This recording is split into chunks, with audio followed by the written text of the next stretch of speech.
Oh. I forgot to have our call open, but we're good.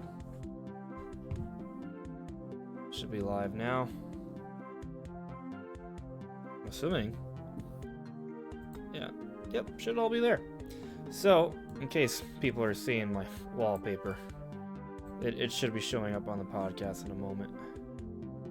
Anyways, yeah, I'm looking. Okay, the preview's up now. All right, there we go. We actually are live now, guys. So, welcome. How you doing? This is on Just Restart. I am joined by Ray Cabana, the Podcast Dojo. His channel will also be linked in the description below. This week, we're going to talk about a number of things, including the Metroid Prime Trilogy listing on Best Buy. That was actually around during the podcast last week. We talked a little bit about it, but now we're going to focus a little bit more on it this week. There was also a Super Mario 3D World listing that was discovered as well. We'll talk a little bit about Animal Crossing sales. Also, one of our patrons had a question about Animal Crossing and maybe potentially being Game of the Year given the whole situation. So we're going to talk about that as a dedicated topic for our patron, Lazy James. His channel and Twitter are also linked in the description below. Besides that, we'll talk a little bit about the whole Switch account hacking issue. And that's pretty much it for this week's podcast. Started a little bit late this week. I just got back into work, so the schedule's a little off right now. But yeah, there are things to talk about, so that's what we're gonna be doing. But how you doing, buddy? What's going on with you? Hey man, I'm doing great. Thanks for having me as usual, and yeah, I'm doing good. Just in home, try to protect everybody going out there as much like everybody else, I assume. Yeah. I see you've been maintaining the quarantine. It's boring, man. It's boring. Like I am somebody who's used to going out a whole lot. So this thing about staying at home is just not my thing. Hey, at least we got video games, right? Yeah, absolutely. It's kind of funny because I like staying at home. So for me, this is not out of the ordinary. Really, a little bit. I do go out occasionally, so I do feel somewhat limited. But I think for the most part, it's kind of, I stay in most of the time, so it's not that big of a deal. But I was actually excited to go back into work just to kind of do something besides just sort of staying at home. I read a meme not long ago saying people are complaining about the quarantine and the fact that they can't really go out, but us hardcore gamers always stay home, so there's no difference. Yeah. So, we have a couple little topics we're going to get into as the chat rolls in. And the focus for this discussion is going to be about the 3D World and Metroid listings, but I did say we we're going to talk about a couple other little things as well. So let's kind of run through that really quick, and then we'll dive into the meat and bones of this discussion. So, just kind of the one thing I want to talk about real quick. I want to get your thoughts on the whole situation of the unauthorized logins for 160,000 Nintendo accounts. Isn't that kind of scary? It's kind of scary. I haven't heard much about it. I did see the article, but I didn't read it or anything like that. So, could you fill us in on what happened? Sure. There? I mean, I'm not gonna act like I know every little detail to this, but I'll just read you this paragraph from this article. So this is from My Nintendo News. Nintendo has said these accounts were accessed via Nintendo Network IDs. The company has now disabled logging into a Nintendo account via Nintendo Network ID and has emailed those affected to ask them to change their password. Japanese Nintendo says that things such as nickname, date of birth, country, region, email address, and gender could all be affected. However, Nintendo says credit card information remains unaffected. They've also stressed that maybe we should set up two-factor authentication, and maybe, just check your email, double check if anything has gone on with any of your accounts, see if anything fishy has happened, just to make sure everything is safe there. I think it's weird. I personally haven't been affected about it, but I've heard some people who have seen some sort of sketchy stuff going on here. At least credit card information doesn't seem to actually have been stolen. But for example, I heard Player Essence, he had like $200 worth of V-Bucks, the Fortnite currency, used, which is interesting.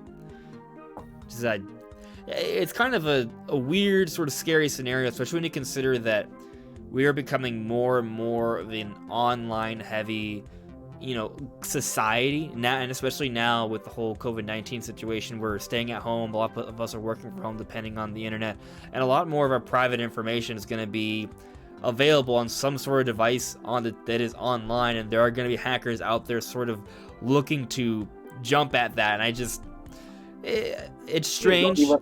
I just don't even understand why people go out of their way to do that. I've known people that oftentimes it's foreign. I think it's legitimately just people who are using resources to steal money from others, or information which will equate to money eventually. The good thing about it is that the credit cards are not being affected. Nobody right now has the ability of taking real money out of you. So that's a good thing. But to be completely honest with you, I do know people that have the ability to do stuff like that. But the reality is why even do it? I think there's the only time that I do agree with hacking is when it's resolve some sort of problem. Whether they have to get into your account somehow to try to get your system working properly, or whatever software you're using, that I'm fine with, if you authorize it, of course. But people just getting into other people's, I don't. It's invasive. I'm pretty sure it's illegal. If it's not, it should be. But it's a breach of privacy. So definitely, and theft as well. So that is it. Basically, you got to be careful, guys. Be careful. Check your accounts. Make sure you're checking your logins, your history. Stay notified. Set up two-factor authentication if you can. I hate having passwords and things of that nature, but two-factor authentication isn't too much of a big deal. So, yeah, make sure everything is checked. But let's go ahead and check in with the chat here. I see Control Alt Dan, Super Chris, Lazy James. We're going to be talking about the question he had for me earlier in this week. He's one of our featured patrons for this week. Master D, hello there. Gamer life equals quarantine. Indeed. I live the gamer life, so the quarantine seems quite normal to me. Riza Hydra, yes. Yeah, I agree. We should check everything, stay safe with our credit card information and all of our online information. Control Alt Dan's actually requesting that we talk about Metroid sooner. So I will talk about Metroid before the Mario stuff. But I want to get through some of this other stuff real quick, but I'll try to do it within the next 5-10 minutes, and then we'll jump into the Metroid part of the discussion. I don't want this podcast to take too long anyway, because I'm kind of tired, so we'll try to be more efficient this time around. Let's see here. Riza Hydra. Choctaw Dome got hit hard. People in there complained to us, guards, mods, and they're about it. I know 40 people alone affected. So from there, it does sound like others were affected.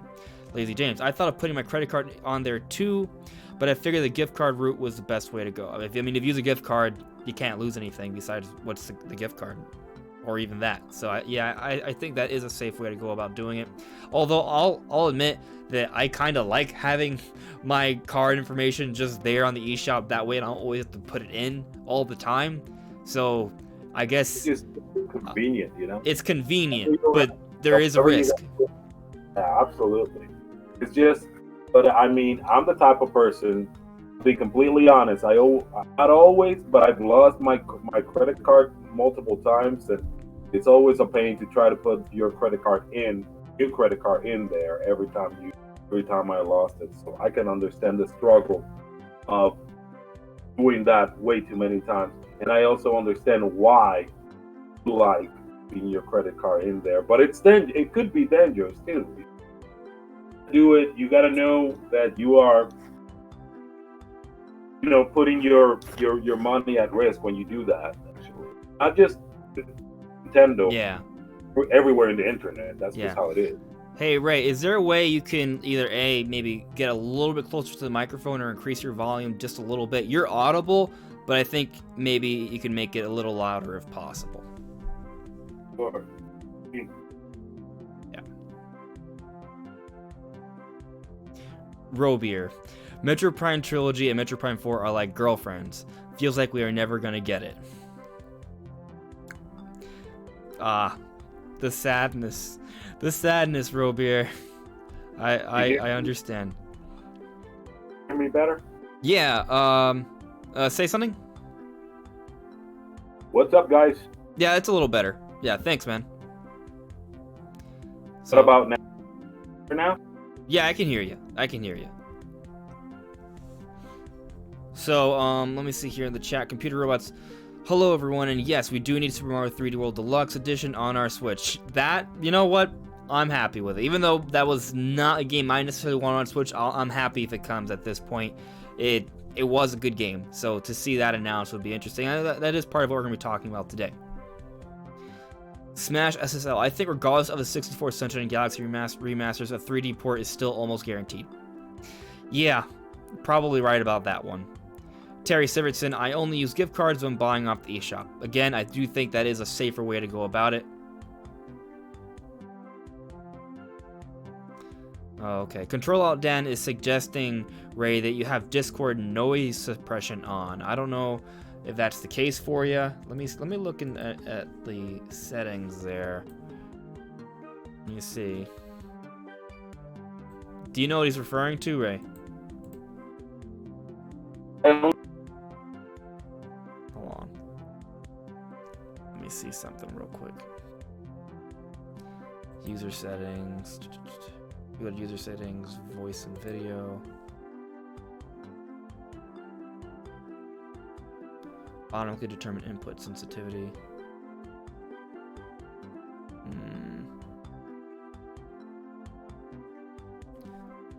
Oh yeah, I see with the noise suppression thing. So Ray, you can hear me, right? I can't hear you right now, so I don't know if you're talking.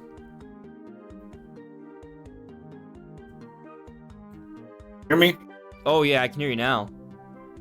Perfect. Not perfect. It's kind of like going in and out, actually. Let's see here. Talk now. Hey, up. Okay. So do you know how to get to your settings on Discord real quick? Oh, I just. These are cutting in and out.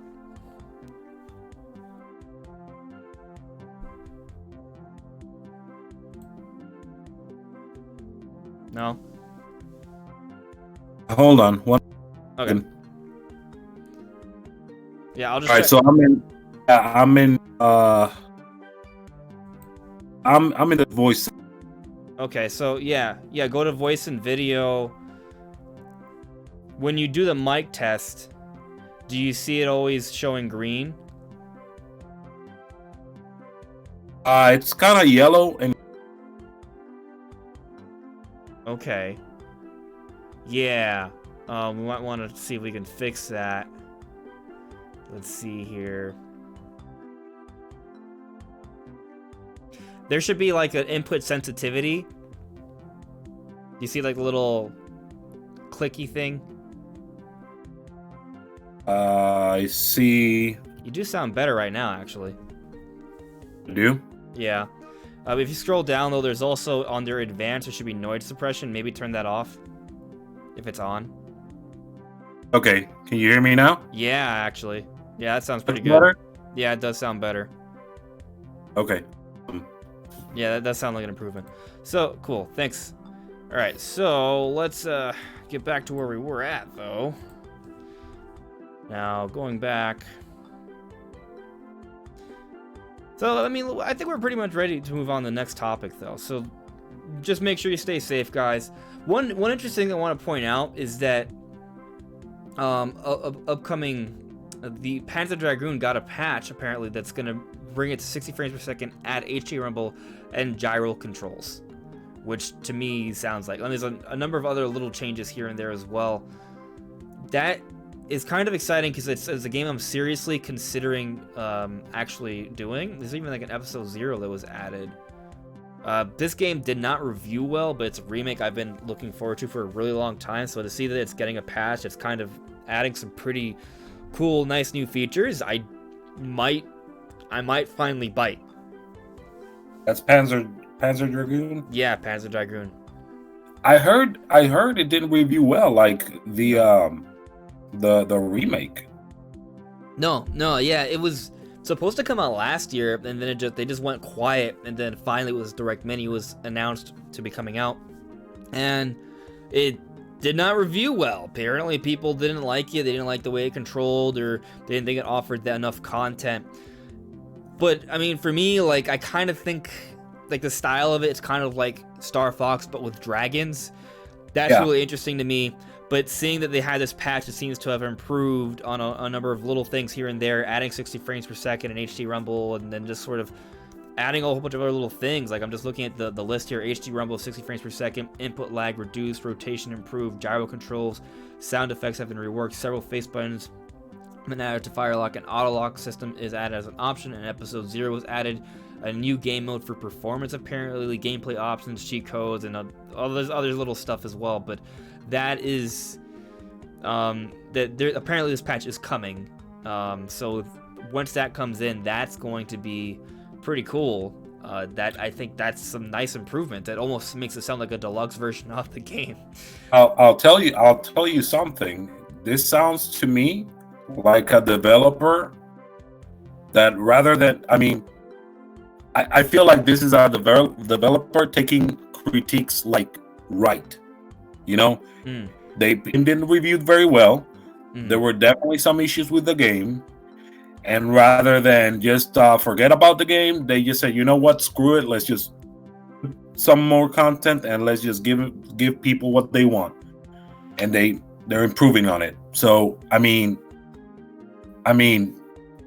bravo for them, Yeah.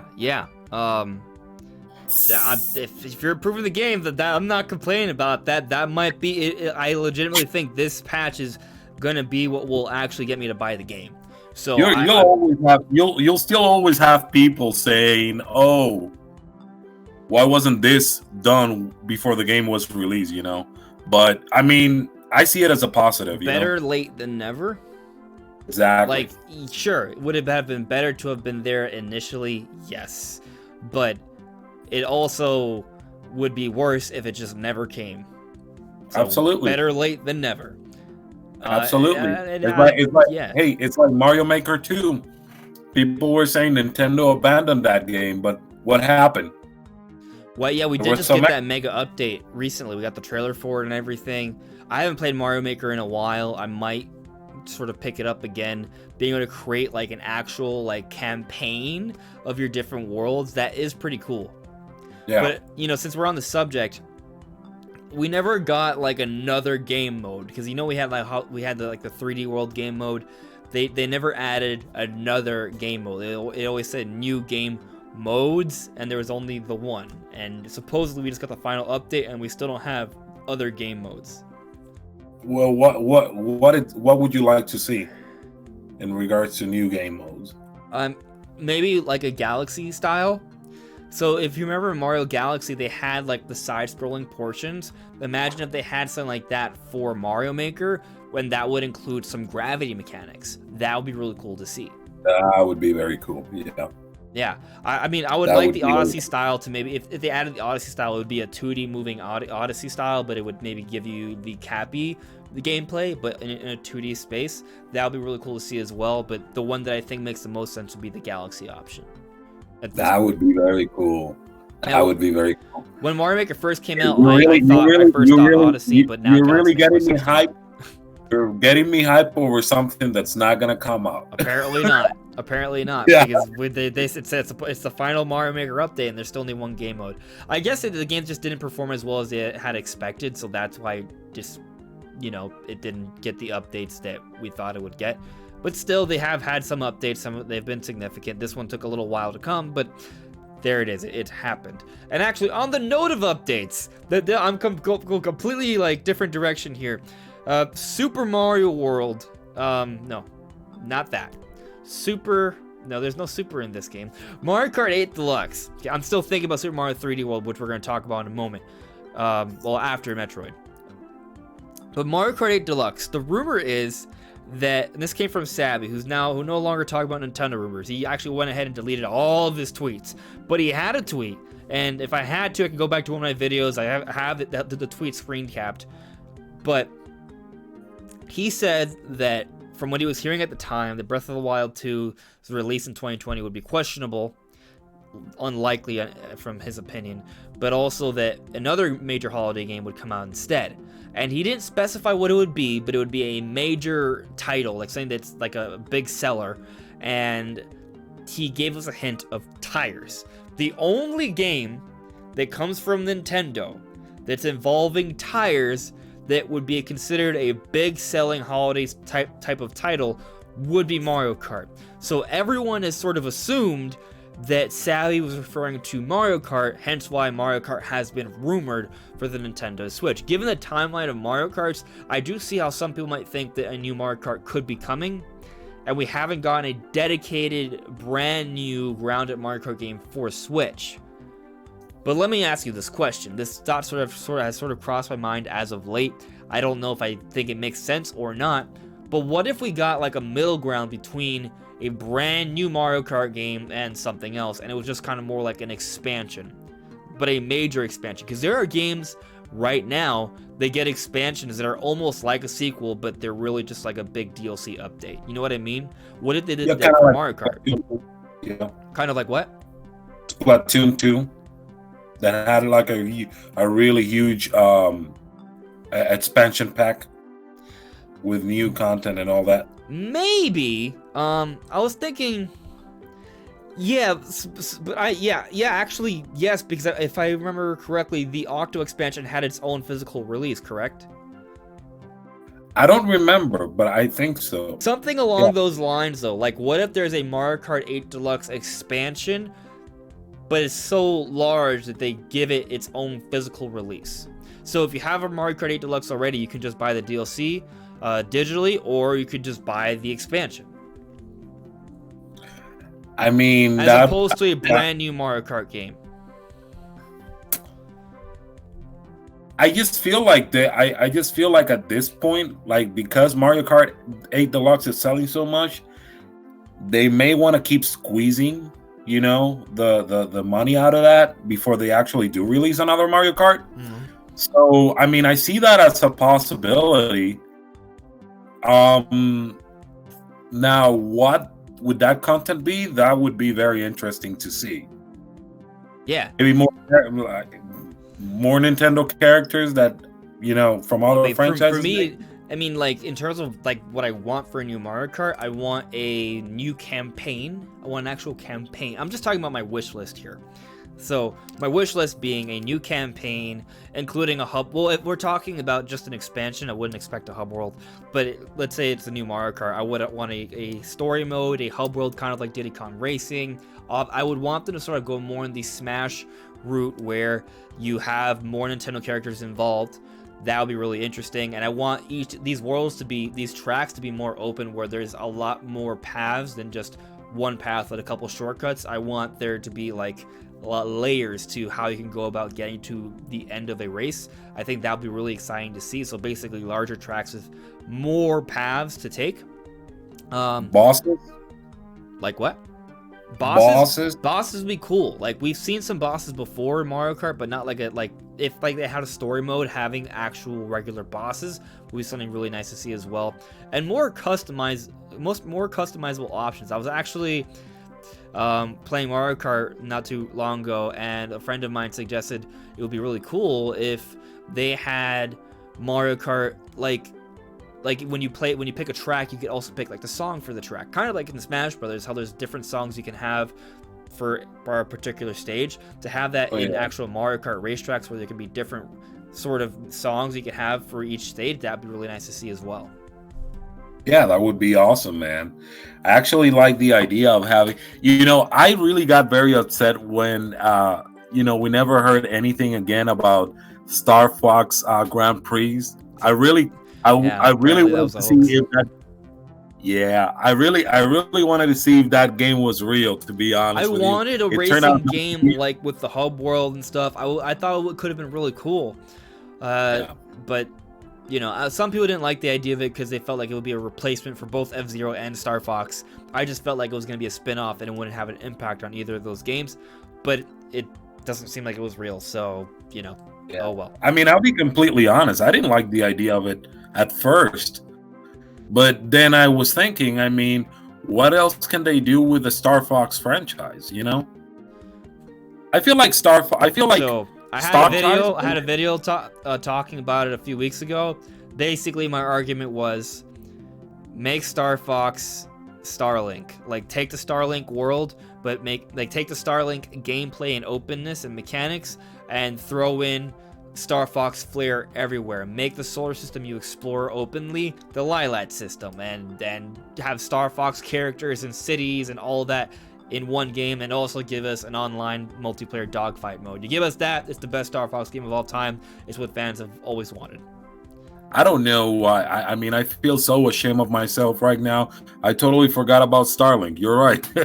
I played that game. That was a good game. I think it's a great game. That would be how they would do it, I think. That would be that. You're right. That would be the best Star Fox game. Maybe Nintendo took notes from that partnership, and that is the direction they're going in after that. Hopefully, I would really like to see that. I really hope so.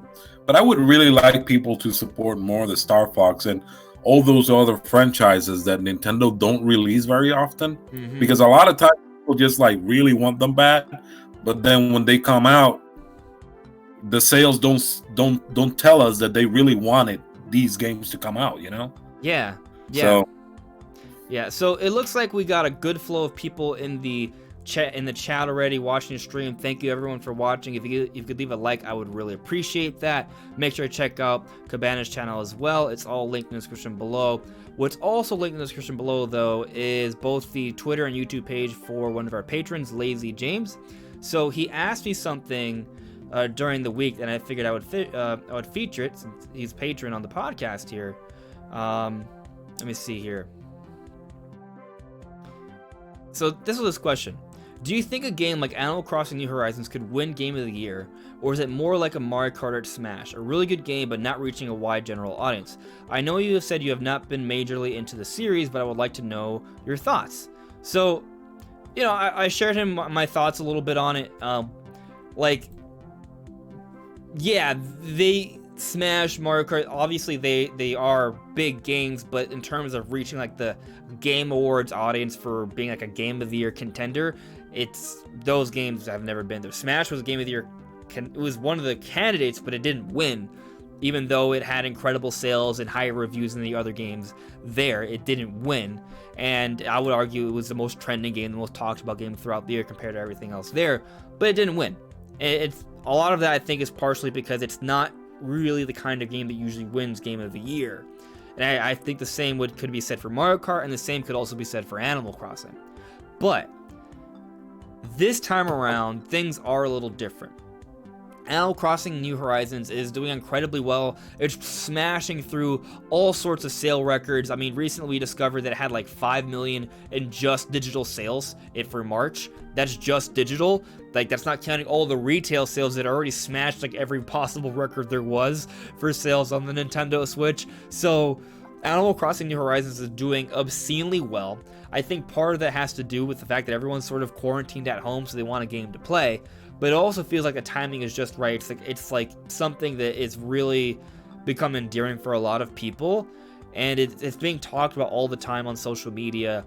Animal Crossing is kind of at an all-time high right now, and given how this year may not have as much going on in terms of major releases, maybe I could see an avenue where Animal Crossing will get more attention at a place like the Game Awards or other award shows where it might be a Game of the Year candidate.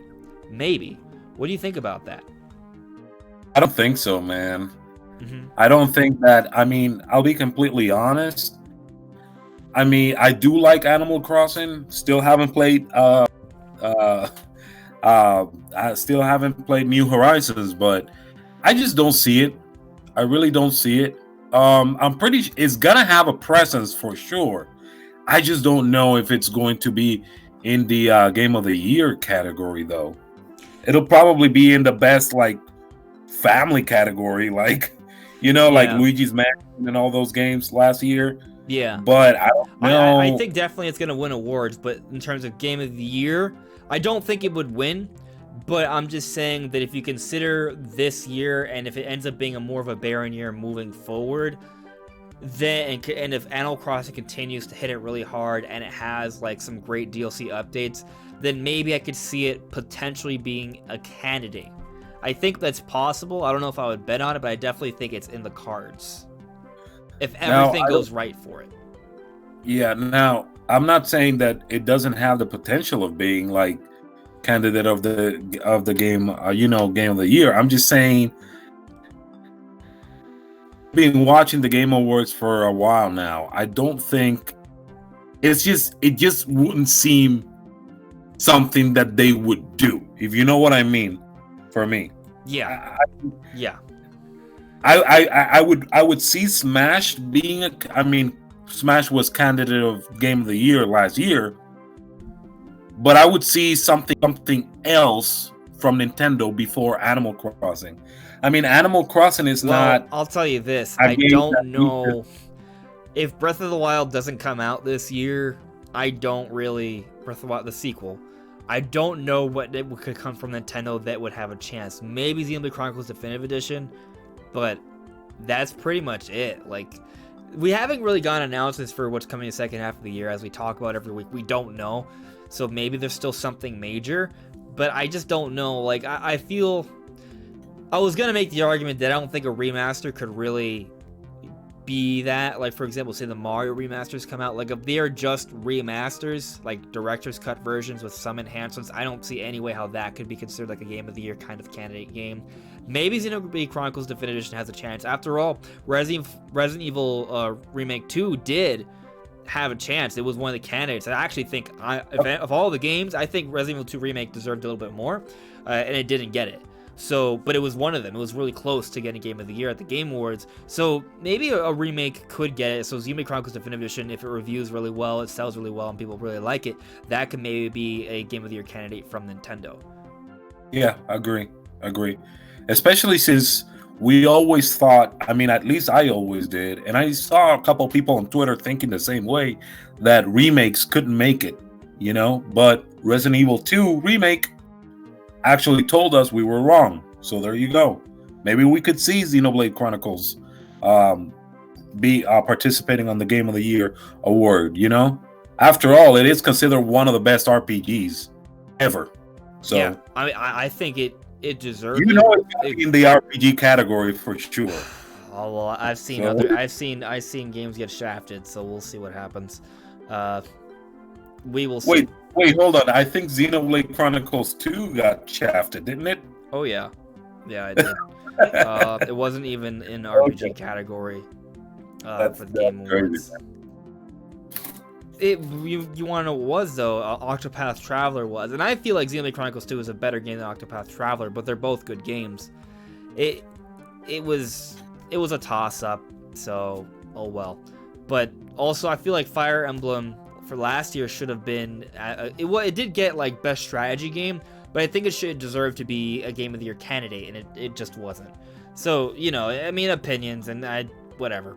But moving on, I got some ads in the chat here. Let's see. What? Man, it's just those opinions are just hard to take serious when you have Jump Force in the best fighting game category. Yeah, there were better Jump Force. Well, I mean, that's the thing. Like, what? Jump Force, like, I really wanted Jump Force to be good, but it wasn't. So, I agree. Like, how seriously can we take it? Oh, well. Yeah. Looking here at the chat, computer robots. Looks like physical games are going to turn digital now because the pandemic might take longer. Maybe. Terry Sturrid's Anatomy. I think the originally planned Super Mario Bros. 2 style, but because of COVID-19 and maybe other problems, they just made Super Mario Bros. 2 a power-up. Maybe you're right. Maybe they turned it into a power-up instead. That's not a bad idea. That could have been it. Gmod, hello. I like the Mario Sunshine music. Thanks. This Mario All-Stars thing got me thinking. If we get a Mario All-Stars 3D, that would be amazing. I mean, that's what we're hoping for with the remasters, right? Let's see here. I think I just... Oh boy. Oh no. It looks like my chat got wiped. Wiped? No. We're good. I see it now. It's fine. I lost the page for a second, but I got it now.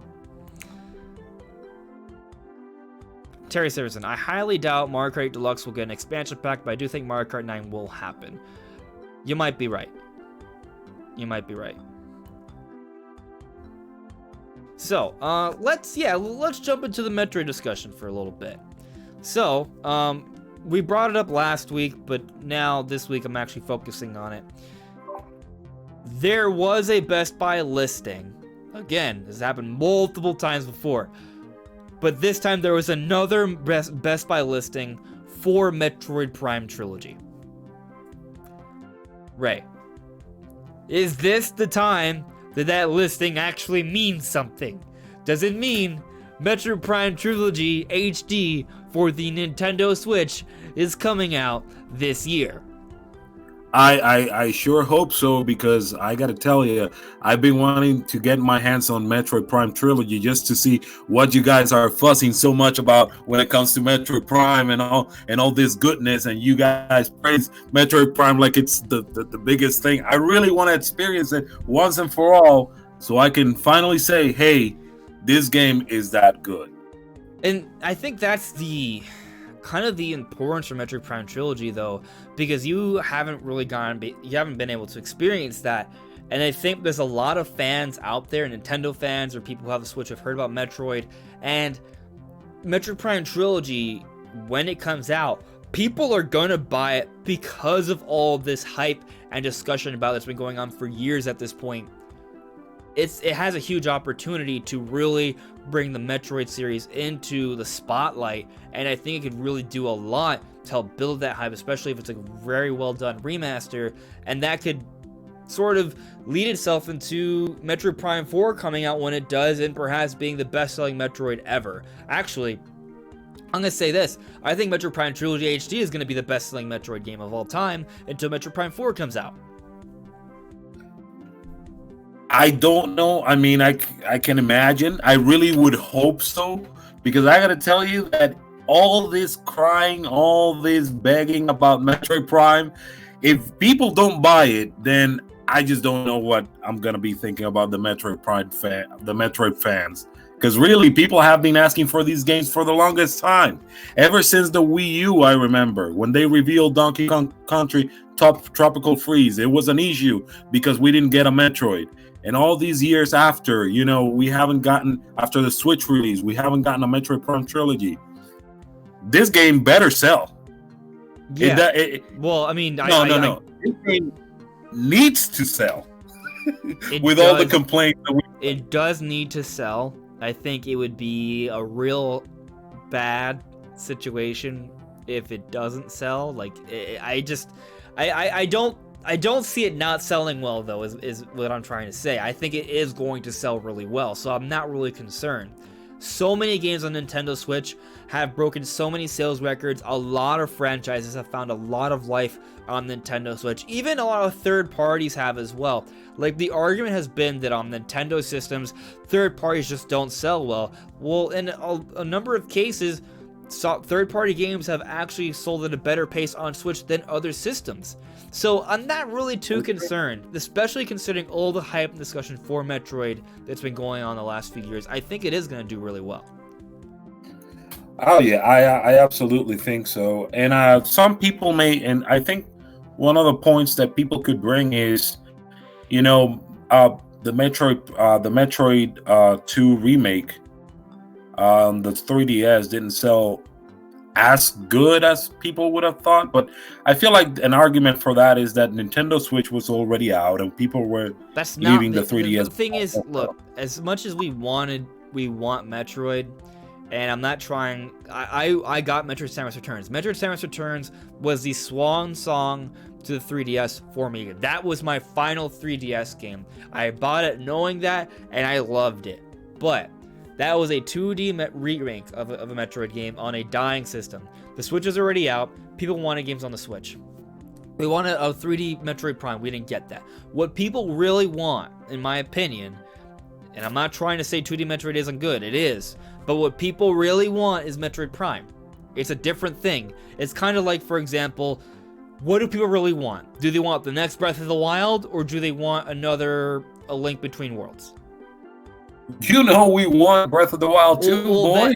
That's the thing. Like, yeah, A Link Between Worlds is cool. That's a fun game, as was Link's Awakening, which we got the remake of last year, and that did pretty well in terms of sales, but it's not a Breath of the Wild. It's something else. It's a huge thing.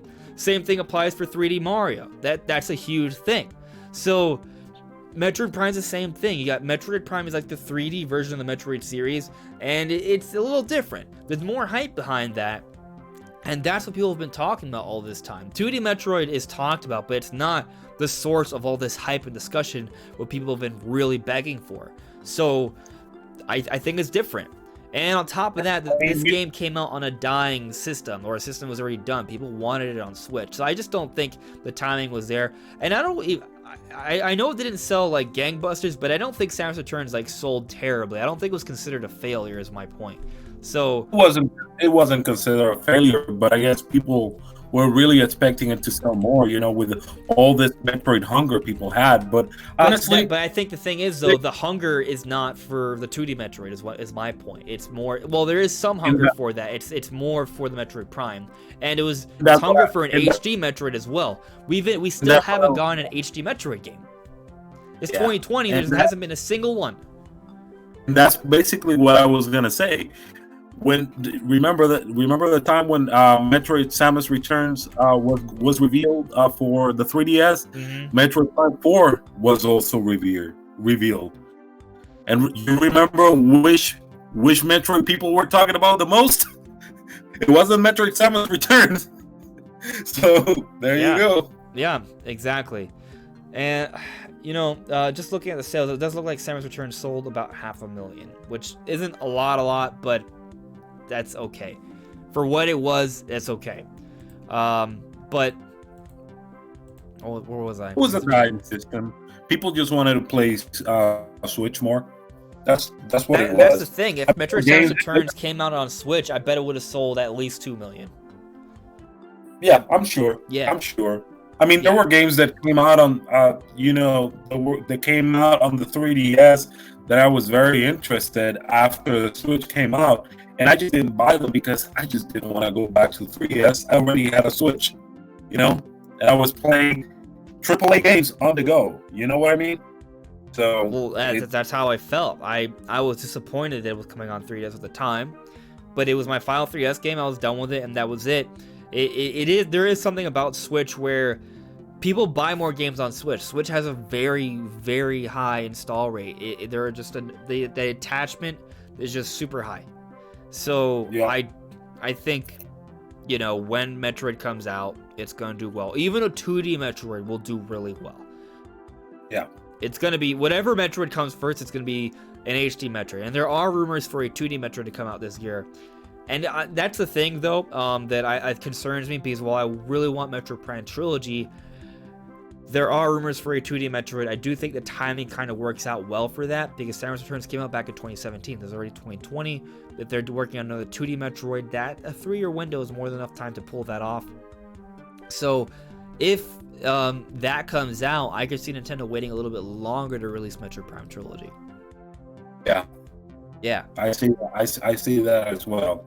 Yeah. And I know it's not Metroid related, but can we get that treatment since the Nintendo Switch has such a huge, attach rate with games and all that? I think this is the opportunity when Nintendo really needs to, set out their franchises and take chances with other franchises that are not Mario and Zelda. You know what I mean? Something else, maybe I don't know. Well, F-Zero. what do you mean by taking their chance? Taking a chance, you know, to taking a chance with other of their franchises. You know what I mean? What would you define as them taking a chance? Just releasing a game for an unused franchise, or making it like their big holiday game? Because they have other franchises, like there's there's Animal Crossing, Fire Emblem. Like those games have had multiple games come out over the last few years. What are you referring to? Unused franchise. Okay, so like F-Zero, like you said, or Kid Icarus, or Metroid. Okay. Especially Kid Icarus. Okay, that game sold better than Metroid. Samus Return Came out at a much better time. It did as well, and it had really good promotion as well. Like it had really good advertising to it as well. But for a franchise that they had not used for the longest time, it sold pretty good for what it was. I'm just looking at. I don't know. I'm trying to see sales for it, and it just doesn't sound good. What? I believe it sold over 1 million, almost 2 million. When you just do a quick Google search, nothing really comes up. VG charts, according to VG charts, as of December 31st, which is like an estimate, it sold 1.3 million. That's not bad. Yeah, it's better than Metroid, but it also came out earlier, I should say. Yeah. But I'm pretty sure if they release a sequel. Yeah, I wouldn't like to see a remake of it. I would like to see a sequel of it. I'm pretty sure it would sell better. Yeah. I think it could sell better for sure. Let me check one of the chat here. I have a couple ads. Let's see. Computer robots. Yeah, I will go crazy. That will happen. Good song. Terry Siverton. I think the 3D World port will add Toadette, Daisy, and Yoshi as playable characters. For Super Mario 3D World, that kind of makes sense. Riza Hydra. I just want a F-Zero GX port. I would settle for that. Like an HD remaster for F-Zero GX. I don't even need a new F-Zero. I just want that one. And just give it HD graphics. Like, not even like ground up HD. Just give it HD textures and put it in 1080p 60 FPS. Maybe add an online multiplayer mode. You do that, I'll be more than satisfied. That'll be great. That'd be awesome. Yeah. But, what would you... Going back to Metroid for a moment, what would you like to see from this trilogy? Like, what is it... Actually, since you're not that much of a fan of it, like... what do you make of the Metroid Prime experience? Like, from what you understand, which may be very little, maybe a lot, what do you know of it? Like, when you eventually get this, what are you sort of expecting to go into? I'm hoping to go into... I haven't played Metroid Prime, but I played like the original Metroid and then Super Metroid. So I'm expecting some sort of like shooter with a lot of isolation and a sense of mystery. Maybe like a 3D Metroidvania type of game. Well, I guess that is what it is. So that's what it is. Like if you're gonna play the Metroid Prime games, and you're gonna feel this sense of getting deeper and deeper into the world, and there's gonna be this atmosphere that is mystifying but also spooky at times as well. And there's gonna be those action sequences. There's gonna be a lot of puzzle sequences. Yeah, you're gonna find yourself delving deeper and deeper, and there is gonna be that sense of isolation, and it's gonna be cool. Is what even if you just play the remasters, if those come, I think you're gonna really like it. You like Zelda, you like shooting games, you like space, you'll like Metroid. Now let me ask you this question: are you expecting, besides? What are you expecting from these sequels? Are you expecting extra content on them? Well, you mean not the sequel, the Prime Trilogy? The Prime Trilogy, yeah. Oh, what I expect? Just reworked controls with improved visuals. You're not expecting any extra content? I want extra content, but I do not expect extra content. Like, Yeah. I would love it if they were, for example, to add the Kraid fight, because there was a modeled Kraid for Metroid Prime, but didn't make it into the final game. It will be cool if they add a couple more bosses or areas like that mixed into the gameplay for the 3 different Metroid Prime games, but I don't think that's going to be there. I just don't. But another thing they could maybe do that'd be interesting if they were to sort of take the multiplayer Metroid Prime 2 Echoes and expand on it a little bit, improve upon it, and then offer that as an online multiplayer mode. That would be really cool. Like, that would be some nice additional content they could add to the game. Do I expect it? No, because we're talking about 3 different Metroid games, and I already want them to improve the visuals. Now, I'm not saying it's going to be like a full-on like remake visuals, but I think they'll take the base game, improve the lighting and the textures, and scale into 1080p. It'll be all HD textures. It'll be a 1080p game, and that would be really nice to see, just like that. And then, of course, they have to rework the controls for all 3 different Metroid games to work on the Switch. Yeah. The game looked pretty damn good for its time, also. I remember that. So I can already imagine how it'll look on the Switch. I think if you rework the textures and the lighting and put it in at 1080p, it's going to hold up pretty well. Yeah. Yeah, for sure. Let me check with the chat here. I see Gaming Meanie. What is going on with Pikmin, though? Well, you see, with Pikmin, I don't know. Well, there is that rumor for Pikmin 3 this year. Maybe. I just think it's strange because we still don't know anything about the second half of the year. I do have my predictions. Let me show you my predictions for the year. They haven't necessarily changed too much.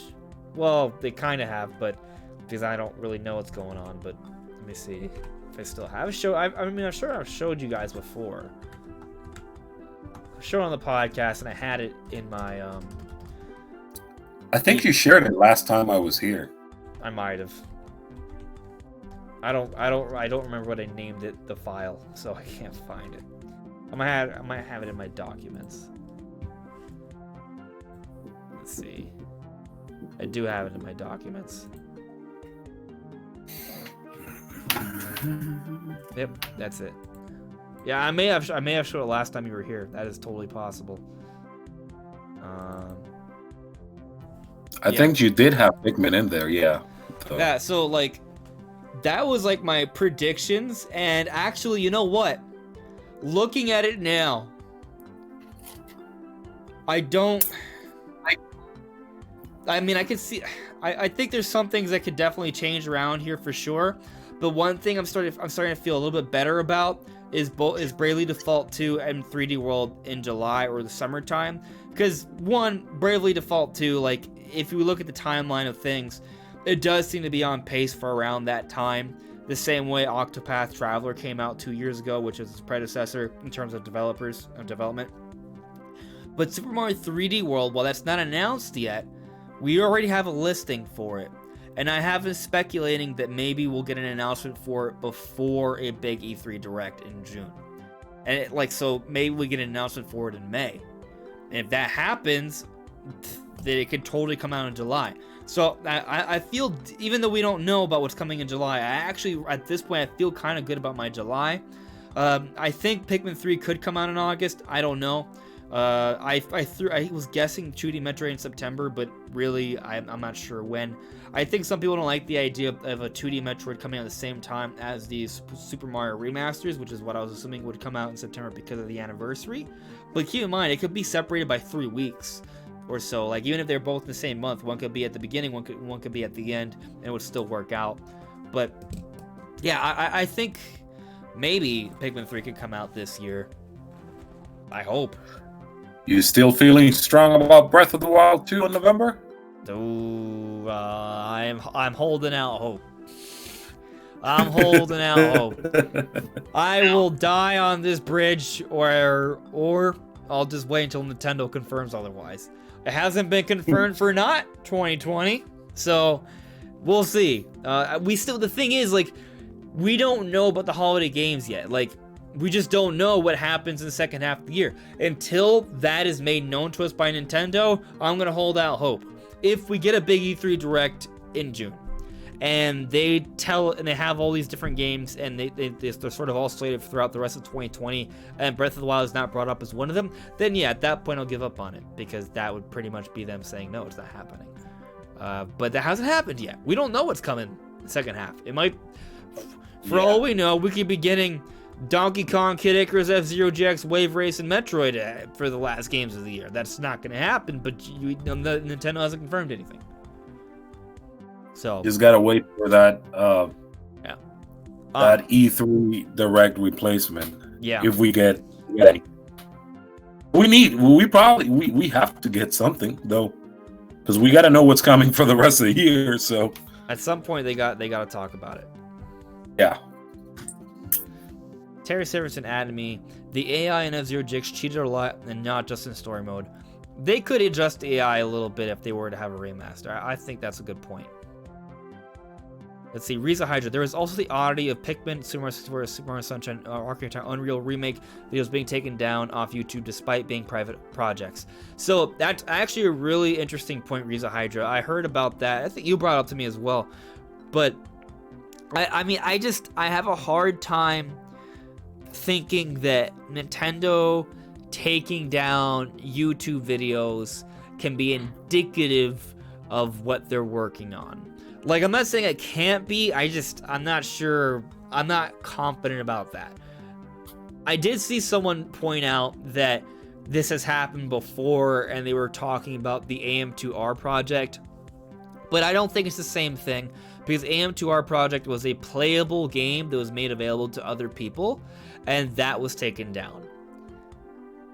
Yes, Metroid Samus Returns also was announced shortly after, which is a remake of the same game. Both of them were. So I get how that might have been tied into it.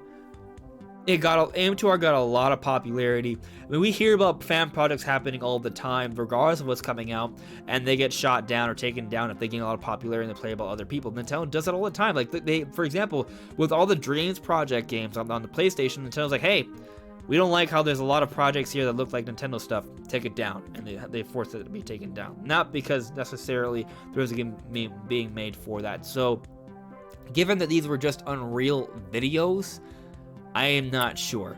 But I'll also concede that the timing of it is interesting, because we've just recently gotten the rumors for the Mario remasters, but these Unreal videos have been on for years. Now, I still see Unreal videos out there. I don't know like how many have been taken down, and I'll also have to question if maybe they're only being noticed now because of the Mario remasters. Like, are people looking for more clues? You know what I mean? I don't know. I don't know how many videos have been taken down and how much are usually taken down. That's I don't have that information, so I can't say for sure. But I could see a situation where maybe it could potentially be indicative of something. I don't know. Like, maybe they would want to take down those Mario Unreal videos because they think it might make their project look bad. Could be. But I really just think it's more likely that, you know, it's not. That it's just Nintendo being Nintendo. What do you think, Ray? So I agree with you. I agree with you, man. Yeah, there's definitely some videos that are taken down that it's because it may be a project that Nintendo may be working for, you know. Sometimes it's really hard to notice on what's going on. Like the example that you gave about Metroid Samus Returns, the remake that other guy worked on. I'm sorry, I don't remember his name or anything like that, but it's because Nintendo was going to announce Samus Returns themselves. But at the same time, at that time, you could have said, well, Nintendo just does that because, you know, somebody else did a Metroid game when they shouldn't have been doing it, you know? So I agree with you, man. I agree with you. Now, I hope somebody makes a Donkey Kong game and then Nintendo just takes them down. Just maybe that'll Donkey Kong's happening. That'd be great. Now, I mean, to be clear though, I still think that the Mario remasters are happening. I just don't necessarily believe that there's a connection between the Unreal videos being taken down. I'm not saying no. I'm just saying I'm not sure. So we'll see. But either way, if the Mario remasters are coming, I don't think it disproves or proves that theory. They need to come. Yeah. Because I need to be happy about that. Looks like I got a couple super chats here from Emery. Thank you very much, Emery. There we go. So, he's got a question here. What should I get first, Breath of the Wild or Mario Odyssey? Breath of the Wild. Yeah, I agree. Yeah, Breath of the Wild. And mainly, I say Breath of the Wild. Well, I guess it also comes down to what do you normally like more. Do you like Mario games more or Zelda games more? If you're like a super Mario fan and Zelda's like not that big of a thing, then maybe I would suggest maybe Mario Odyssey first. But under most cases, I would recommend getting Breath of the Wild first, mainly because what Breath of the Wild did, I would argue, was a little revolutionary. It sort of changed the benchmark for open world games, the physics engine, how open it is in terms of how you can interact with the world. We haven't really seen that before, and it's such a huge evolution for the Zelda series that I think that's maybe worth getting into first. I think you should try both though, because Mario Odyssey is also an amazing game. In terms of like the best games on Switch, I would say Breath of the Wild, then Mario Odyssey. Yeah. Like they're 1 and 2 there. Maybe the third best game I would consider would be Super Smash Bros. Ultimate. But it's huge. They're both huge, but I would definitely recommend Breath of the Wild first because it is something that it set a new precedent for open world games, and I think that it's just a huge evolution. It's just a huge evolution from the Zelda franchise, you know. Like this doesn't like you could like take the name Zelda and Link out of there, and you could put a new character and different characters that are not Zelda related, and you could buy it you could buy that it's a new franchise because of how different it is from previous Zelda games. It is a grand departure. There's still a lot of Zelda-esque to it. It's still Zelda, but there's a lot of changes too. Yeah, it's a good point. And so yeah, but Mario, like you said, Mario Odyssey is a great game also. Probably my favorite out of the 3D Mario games. I mean, Galaxy and Odyssey are almost tied, but yeah, probably my favorite, to be honest. But I think Breath of the Wild is a good starter. That Breath of the Wild. So. Well, actually, yeah. I mean, I'm almost full-heartedly on the Breath of the Wild side. Especially, I was thinking about it earlier. Like, I would, if I had more money, there's a few people I would give a Switch to, and the game I would give the Switch with would be Breath of the Wild. Like, I think that's a good starter pack right there. And that's how it started for me, Breath of the Wild and then the Switch. Like, just in my head, that's how you start the Nintendo Switch. Breath of the Wild, Switch. And then you move on to other stuff like Smash, Mario Kart, Xenoblade, Mario Odyssey. I mean, obviously, there's a lot of great games. And I would actually be down to throw some hands into Smash, actually. I was thinking about resuming streaming, but in terms of game streams, I would probably do it on Twitch. I do have a Twitch channel, but I can't stream that often, so what I might do is just try and pick one day in the week where I'll stream on Twitch, and I'm trying to figure that out. If you guys have any sort of preferences, let me know, and I'll take that into consideration, and maybe I'll have a specific stream day I'll have once a week where I stream Smash or whatever I plan on streaming for that time. Moving on, though, I want to see a couple other chats here that I may have missed. Let's see. Control-Alt-Dan. Do you think there will be a proper Direct in May? So, as in a full-scale, general Nintendo Direct where they announce a lot of the big games, presumably giving us a good idea of what's happening for the rest of the year? No, I do not expect one in May. Mainly because I think Nintendo is just on a slower time frame. They took so long to give us the Direct Mini. I'm kind of prepared to wait a little bit longer. I'm thinking we might have to wait until the end of June before we get a major Direct. Not to mention Xenoblade Chronicles Definitive Edition is coming out towards the end of May. I think at the very least we'll have to wait until that game comes out before Nintendo has a Nintendo Direct. Maybe the Nintendo Direct happens at the beginning of June, just like it normally does every year around the E3 time.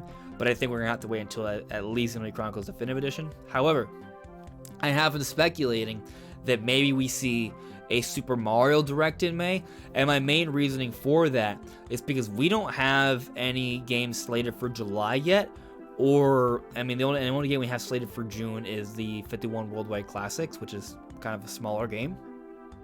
I think maybe Nintendo could have some sort of direct, like a Mario Direct, to announce maybe 3D World and things like that for later summer. So that way they're at least announced and they can come out in time. Because if we have an E3 Direct halfway through June, I don't know if that's enough time to have a game be ready for July. But maybe at the same time, though, the fact that we don't know about any major games for the summer, that could perhaps imply that a Direct could be coming sooner. So I could be wrong. Maybe we do get a full-scale Direct in May. That way those announcements are made ahead of time so retailers can prepare and have those games ready for the summer. That's possible, but I'm personally just not expecting it until at least June. Unless it's a Mario Direct. I'm expecting something like a Direct that just tell us about the big games that we're gonna get this year. Probably as a replacement of E3 or something like that. Probably like an E3 replacement Direct. Yeah, I agree. There's gonna be something like that. I just don't. I mean, I guess the thing is, like, I think I can see an argument for why it could happen sooner. Like, you know. I see Reza Hydra just saying, what if there's a Direct next week? If there's a Direct next week, oh my god, I'm so happy about that. You'll take it. I'll take it, yeah, for sure. And I think, like I said, I think from a certain perspective, it makes sense because we don't know what's coming in the summer. But at the same time, looking at the way Nintendo's handled themselves, they usually wait until after a major game release comes. So the Direct Mini came a few days after Animal Crossing New Horizons. Right now, I'm just assuming that Definitive Edition that's gonna be their focus, and we will get a Direct after that. But we'll see. We will see. Yeah, Terry Sitterton is saying, I don't think we'll get a Direct this month or next month. That's my opinion, but I'd be happy to be wrong. Is my main point. Whenever it comes, the sooner the better, really. So, where are we now? We've addressed several different things. Let's see here. I know we still haven't talked about the Mario 3D World thing yet. I just want to see if there's anything else I've missed. And of course, continue the questions in the chat. We'll get to it. But let's move on to talking about specifically about the Super Mario 3D World listing. So we got a listing for that as well, an inactive listing on Best Buy, and its price is $60, which is what I would expect for the game. Maybe Nintendo is gearing up. And that's why that listing's coming. Maybe 3D World is not too far off, and maybe that game comes out in June or July. Maybe there'll be a Mario Direct, or potentially I'm wrong, and there's an actual normal Direct announcing it in May or something. Maybe. What do you think? Do you think we'll get an announcement for Mario 3D World soon? Even if it's not in a Direct, maybe it could just be like a trailer dropped on Twitter or something. Maybe I would like Mario 3D World to come out with Mario 3D Land because it's a better game than 3D World. Ha! No, I'm joking. Don't disagree. So no. I hope it's real though. I hope it's real. I'm pretty sure at this point it's going to be real.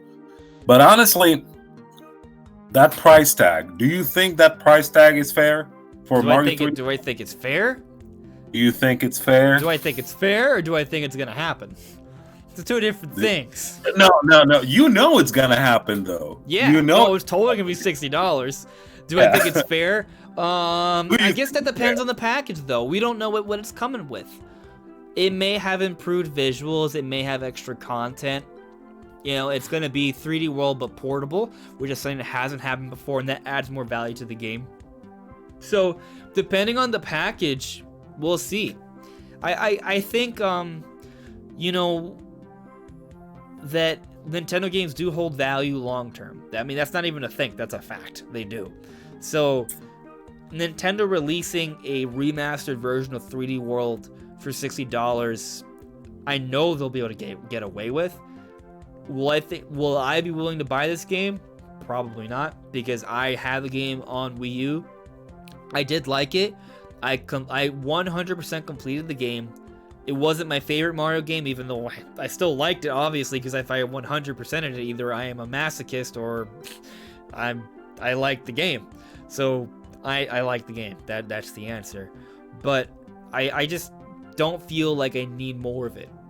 Especially, I have it on my Wii U right there. Like, if I really wanted to play it, I could fire it up in a couple minutes, and I could play it.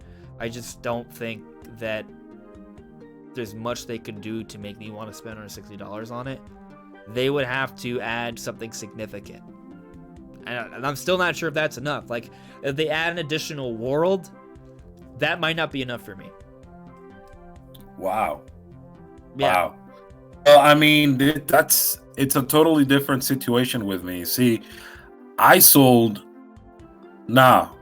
sell my Wii U. I gave it away because that's how much I didn't want to have it occupying space on my shelves.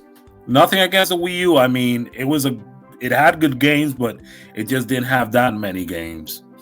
But I did have Super Mario 3D World, and I thought it was a great game. But because I don't have it, right now, then I would definitely buy it, even if it's $60. The way I tend to look at, I mean, for those people who complain about the price, I totally get it. It's a Wii U game that was released back in 2013. I totally get it. But in order for me to make myself feel better about spending $60 on that game, I just see it as, at least I can play it in different ways. I can play it in my house, can play it on the go, can play it with friends on the go. I don't know. I can take it to a party. No, nobody I'll really say does that. In general, Nintendo has been doing a better job of having extra content in their remasters. So Yeah. I kind of expect there to be some extra content. I just question how much extra content. I don't expect it to be anything significant enough for me. You expect, like, if it's something like what they did with Donkey Kong Tropical Freeze, then I really understand. That's a worst case scenario, in my opinion. That would be the worst case scenario. Yeah. A Xenoblade Chronicles Definitive Edition would be a best case scenario. Yeah. But that, I don't expect that either. Yeah. I think it's gonna have some extra content. And it will be really cool. Now, if they did bundle it with 3D World, like an HDified 3D world, 3D land, I should say, that would be sick. Now, I don't expect the whole game, but maybe they could have like a number of 3D land games ported over. That would be cool to see. That would be something I would make me consider. Like, I guess I'm just trying to think about what could Nintendo do that's somewhat within reason that would actually make me want to buy it. So this is what Nintendo could do that would make me personally want it enough to pay $60. So obviously everything that 3D World had, improve the visuals a little bit, sure. It being on Switch, that obviously enables it to be a portable thing. So that is a nice little thing right there, of course. But they would have to add extra content, maybe a whole other world, maybe two other worlds, and some of that being 3D land, showing 3D land with HD visuals. That'd be nice to see. But also adding some sort of additional game mode where it sort of adds a little bit of a spin to everything else in the game.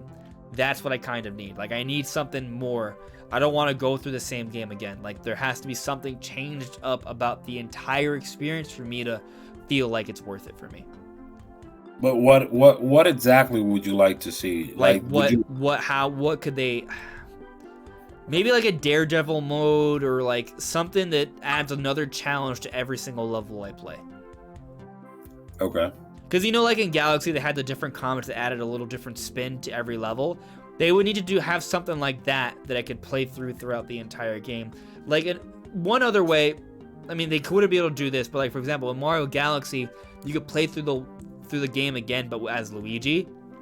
And since you play it with Luigi, because he controls differently, every level is like a different challenge now.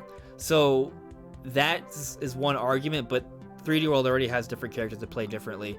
It would need to be something more than that. I think it would have to be kind of like a Daredevil comet or some sort of comet sort of mechanic throughout the entire game. And I don't expect Nintendo to do that, so I don't expect to buy it. Oh man. Yeah.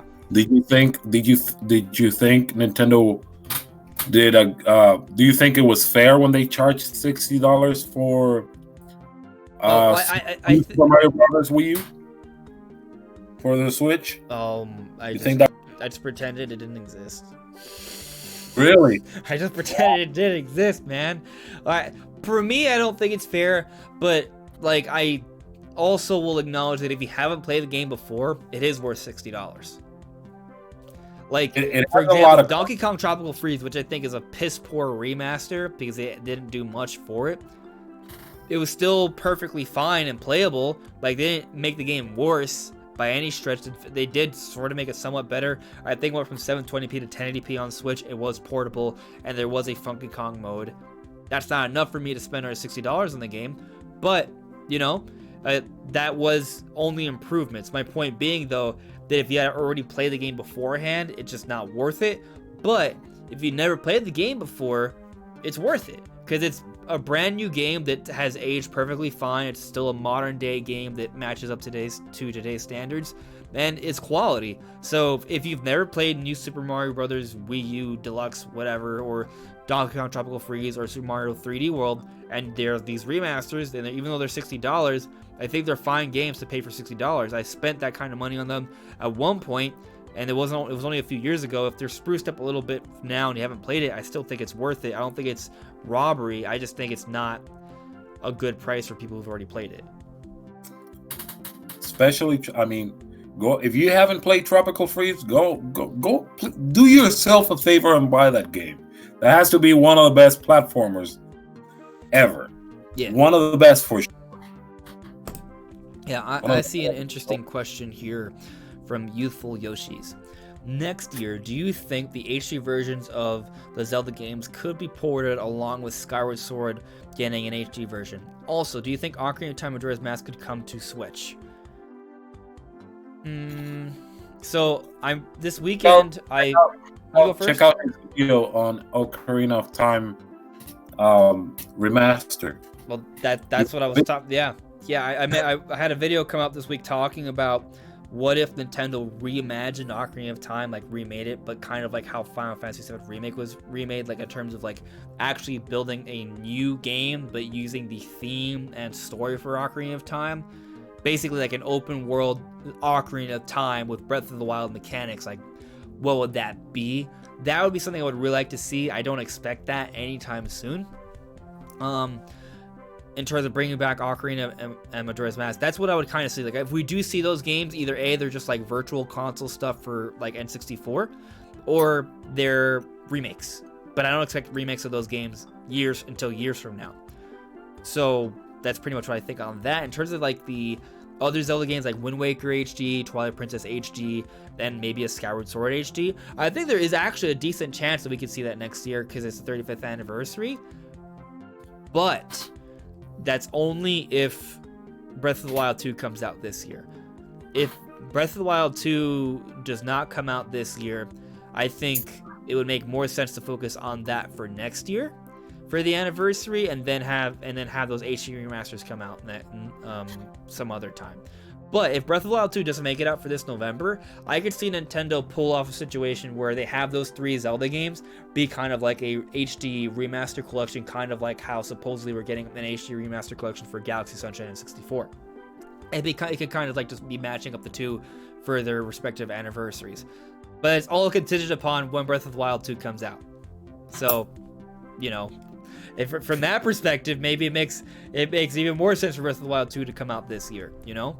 But we'll see how things shake out. How do you feel about that, Ray? Do you think there's sense there, or am I being nonsensical? No, I agree. Okay. I agree. But I mean, I won't lie to you that when I saw that video of you explaining about Ocarina of Time HD, I did salivate a little bit on my keyboard. Not even gonna lie about that, man. I salivated my keyboard over Ocarina of Time Remake, and I'm not ashamed. I'm not ashamed. I mean, on that note, though, actually, if they were to completely remake Ocarina of Time, and I guess maybe along the lines of what I was talking about, what would you personally want to see? What do I want to see? Yeah. Oh man, like, have you seen like a lot of those Ocarina of Time like remake videos that people make? Like the Unreal stuff? Like the Unreal stuff? Yeah. I would definitely like to see something like that. I don't know if I would like to see something on the art of Breath of the Wild, to be honest. I would just like to see something like that. I wouldn't like the game to be changed too much either, because I don't want like the magic of the game to just like be completely like lost. I don't know if you know what I'm trying to say, but I feel like I played Final Fantasy VII Remake, and I'll be completely honest. It's a great. I finished it, by the way. It's a great game. I haven't finished it yet, but I there really were like something. Yeah, it's a great game, but I mean, the original one has its charm, and I feel like the remake, some of that charm actually like kind of went away in a certain way. It's a great game. It's what do you think they did that made it lose its charm? I don't want to spoil it, man. I mean, like, is it story stuff? Okay, well then I'm not gonna. It's story stuff. Okay. I don't know. I don't know how to explain it, man. It's definitely story stuff. It's definitely gameplay stuff because So I'll say this. Like, I wouldn't want them to. What were you saying? I'm just saying some of the side quests, man, were just in there as well. Yeah, I'll say that I don't like stuff that feels like filler. So, like, I guess it would depend on how it would work exactly. Like, so, for example, the ideas I talked about, maybe some people wouldn't like, but like one idea I had, which would change the story a little bit, the one idea I had would be, for example, if they made the game more of an open world game, if you go to Zelda's Garden, you would then think, okay, is there some way I can get into the rest of Hyrule Castle? And it was more something in terms of appealing to what we wanted back when we were younger. So when you played through Ocarina of Time, didn't you also have that desire to explore Hyrule Castle? Oh, yeah. So my idea would be to do stuff like that, where they would use the game, a reimagined version of the game, to answer those questions and desires that people wanted when they played through the game originally. So, giving you the ability to explore the castle. But if they do that, if they program in the whole castle to explore, it shouldn't just be an empty castle to explore, some characters that say a couple little things. I think they should be sort of relevant to the gameplay. So then at that point, my thinking was they would have to kind of change a little bit of the structure of the story to an extent. And my idea was that maybe once you meet up with Zelda, you get caught, and you're not allowed to visit her again to continue on with your quest to get all the sacred stones until you sort of build up your cred and become a knight, so you can serve under Zelda. So it basically, what it would entail is that you find yourself going to the castle and taking out quests, and eventually actually meeting the king, actually seeing the king in Ocarina of Time, and then building up favor of the king and being knighted. And once you're knighted, you can continue your plan to work with Zelda. And you'd still have a way to probably communicate with Zelda in some way, like kind of like this, how like Zelda's been able to communicate with you in different Zelda games, something like that. But you wouldn't be able to see her again as a kid until that point. That would be very interesting. Although I don't know if you ever read the Ocarina of Time manga.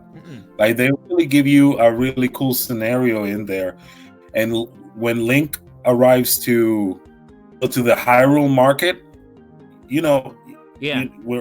where everybody is, that's where he actually meets Zelda, and he actually spends like a whole. Maybe you can have like a side quest with her. Yeah, that would be really cool. Like, do more stuff like that. Yeah, that would be really interesting. Yeah, because like I said, in the manga, he meets her at the Hyrule market, and they spend the day playing, kid stuff, and then Impa just comes and tells her, it's time to go, And Link is like, why do you have to go? And she's like, I hope I'll see you someday. And then Link goes to Hyrule Castle, and then when he meets Zelda, he sees that she was the little girl that he played with her all this time. And that would be super cool to see. And I like the idea of building more of a relationship between Link and Zelda, because in the actual Ocarina of Time, you don't have too many interactions with Zelda. Like, you do as an adult, sort of, but I don't want to spoil it in case anyone doesn't know about, a particular character. But in terms of the childhood part of the game, you don't interact with her too much. So, like, what you're talking about, what I'm talking about, could be ways to give more interaction between them as characters so they can develop that relationship a little bit more. And that's something I would really like to see, because one thing they do in Final Fantasy VII Remake that I really like is that they take more time to develop the actual characters that are important. I don't care about the extra stuff that they did that I don't really, but like in terms of characters we already know about and learning a little bit more about their backstories and having more sort of context to why they did what they did or why they were thinking what they were thinking, that I would really like to see in a potential reimagining for Ocarina of Time.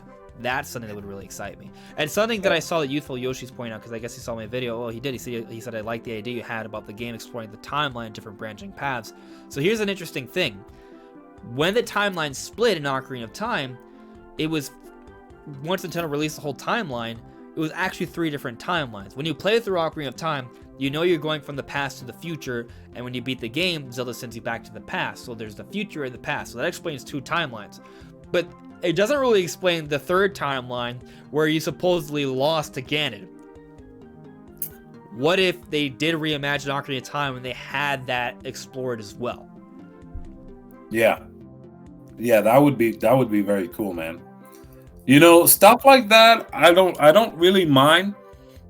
I just don't want like that Final Fantasy ending. It's not bad, but it's just like I haven't gone to the ending yet, so I don't know. I'm right now I'm in chapter 9, I think. I'm at the part where Tifa was taken, and we're gonna have to save her. Okay, gotcha. Right, gotcha. I know. Eventually, we're gonna do some cross-dressing. That's all I know. Yeah. Now I'm getting to that part. Yeah. But another before we continue, something else that I really wanted to point out: if we actually do a remake, if they actually do a remake of Ocarina of Time, I would like to see the reveal of Sheik being Zelda the same way they did it in the manga as well. I liked it much more than I liked it in the game. And how was it? What happened? What happened? So Link goes to the desert dungeon. You know where Twin Rova is? Yeah. So he goes in there and he fights Twin Rova. In the middle of it, Cheek appears. I don't remember how, but I know that she gets injured by Twin Rova, and then Link finally defeats Twin Rova and whatever. Then Link carries Sheik, and then when he's carrying Sheik, he's like, I never knew that Sheik had such a delicate body, And he's like, and then he puts her in the floor, and then he goes out to get some water to try to like wake Sheik up, and then when Link comes back, Sheik wakes up, and then the whole like the ninja stuff in her mouth just falls off, and her headgear falls off, and everything just falls off, and he's like, wait a minute, you're Zelda. And that's when she does like the Triforce thing, and she reveals who she really is. Huh. Yeah, I think something like that would be really cool to see. And there's another idea I explored in my video that I think is kind of interesting. I want your perspective on it. So I talked about how, like, it's just going back to the whole my whole thinking of questions that you had playing the game. If they had a reimagining where they answered those questions. Another question I had was, where did Sheik, or rather, where did Zelda and Impa go once they ran away from the castle as a kid? You know what I mean? Like, where did they go? They're nowhere in the map when you explore the game in Ocarina of Time. There's nowhere to find them once that happens. you know, when you explore the world as a kid after that event. It would be really cool if they sort of allowed you to explore deeper into that and maybe get some clues as to where they went and figure out where Zelda was during those 7 years. We know she becomes Sheik eventually, but how did she get to that point? Actually, in the manga, Oh, I guess there's already material on this. I'm hating myself for it because I keep saying in the manga, but in the manga, it was revealed that Zelda disguised herself as Sheik and started working for Ganondorf all those 7 years that Link, you know, like the 7-year gap, she's been working with him as Sheik, you know, waiting for Link to arrive. I bet she'd have to do some training for a little while. That would be very interesting. And especially like if she's actually working with Ganondorf, like that implies that there's kind of like a world to sort of do different things in. So in this reimagining, there would be more towns, there would be a marketplace and more industry, things of that nature. That would be I kind of like the idea. That would be very interesting. Yeah. I do know there was a manga where Link actually knew of a baby Volvagia that liked him. So I don't know if they would do exactly that, but I also talked about how I'd like them to explore more of the backstory for Volvagia, because supposedly Volvagia is one of the 3 like sacred beasts. Like there's the Deku Tree, there's Jabu Jabu. What about the fire one? Where's the fire one? Well, there's this ancient beast that has been thriving throughout Goron history, which is Volvagia. Yeah. They explored that. In the manga, here we go again. In the manga, Volvagia was a pet that Link found, a pet dragon that Link found, and then eventually, in the 7-year gap, it became that beast.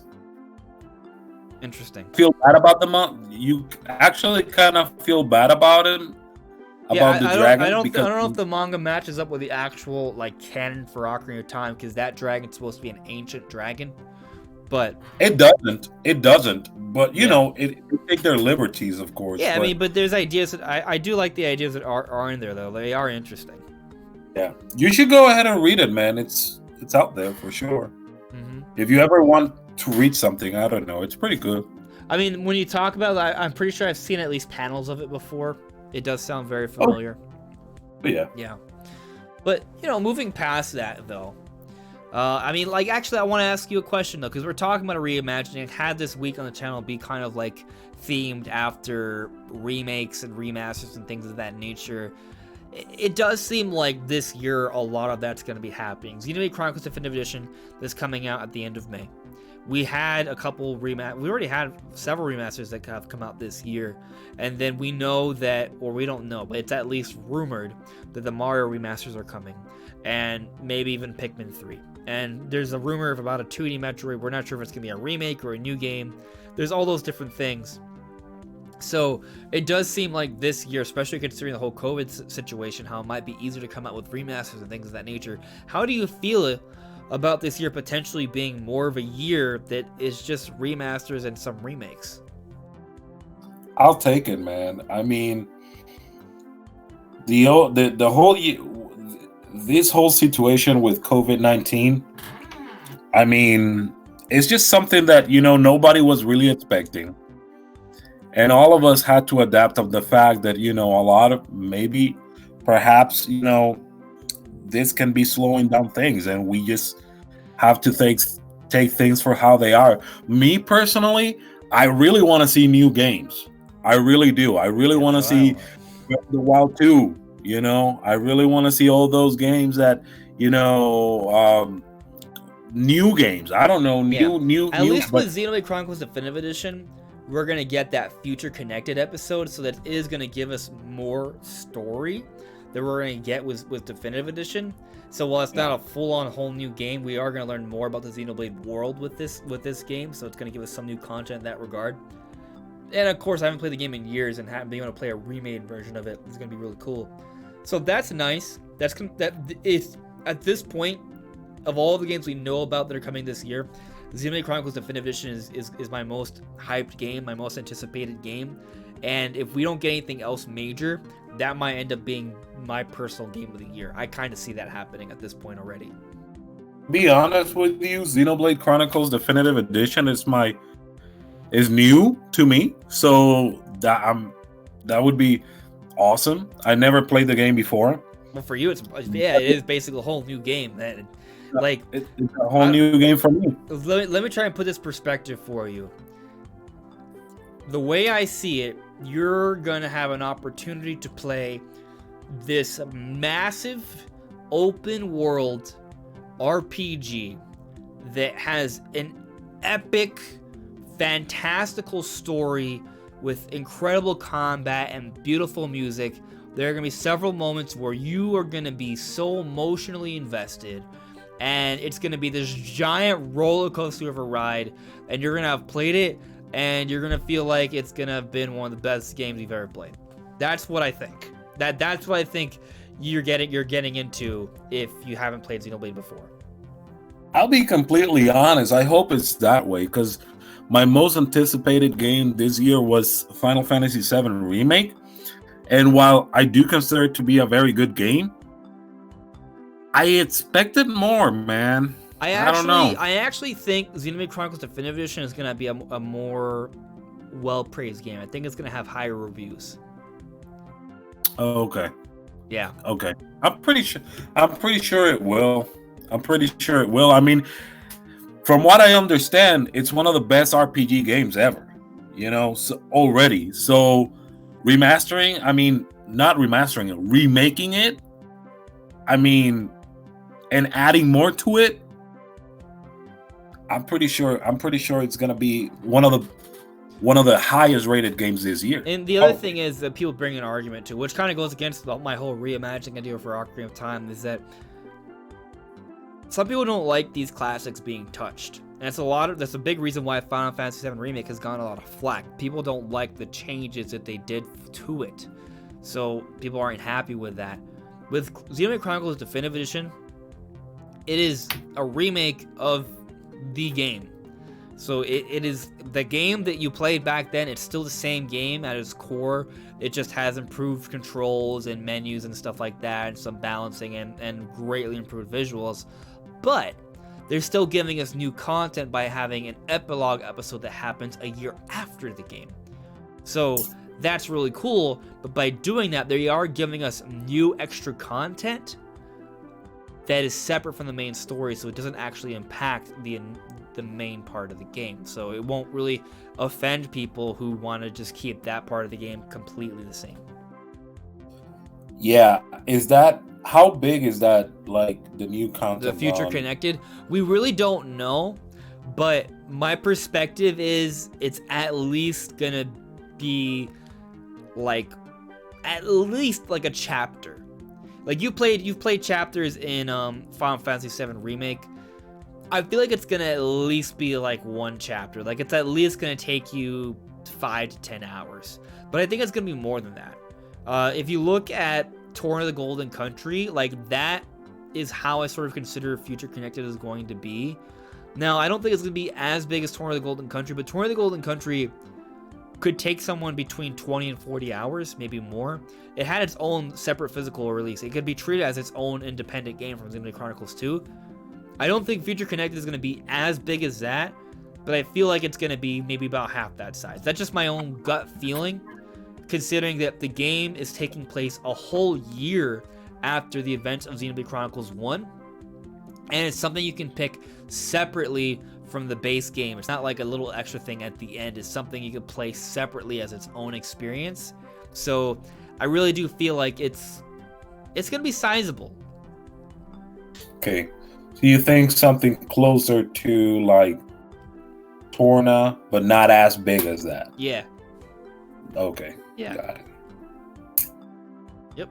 I mean, it's a new game for me regardless. But I would like to play the main game first. I played through the main game, and I plan on playing through the main game first. The only reason I wouldn't play through the main game first is because I want to make theory videos about Xenoblade, and in order to do that, I would have to play Future Connected, which will tell us more. And if I wait, Xenoblade Chronicles is a long game. It's going to take me probably a few weeks before I beat it. And if I wait, I'll have to wait a few weeks before I can talk about Future Connected.